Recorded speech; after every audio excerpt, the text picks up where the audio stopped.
पालघर जिल्ह्यातील हजारो पारंपरिक मच्छीमारांसाठी एक धक्कादायक बातमी समोर आली आहे।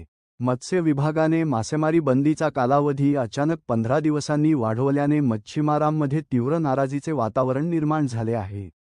या निर्णयामुळे अनेक मच्छीमारांच्या उपजीविकेवर परिणाम होणार असल्याचे सांगितले जात आहे। दरवर्षीप्रमाणे यंदाही 1 जून ते जुलै 30 असा 60 दिवसांचा मासेमारी बंदीचा कालावधी लागू करण्यात आला होता। मात्र बंदी संपण्याच्या अवघ्या काही दिवस आधी मत्स्य विभागाने हा कालावधी वाढवून 15 ऑगस्टपर्यंत केल्याची घोषणा केली।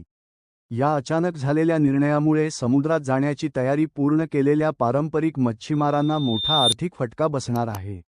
अनेकांनी बोटी, जाळी आणि इतर साहित्याची तयारी केली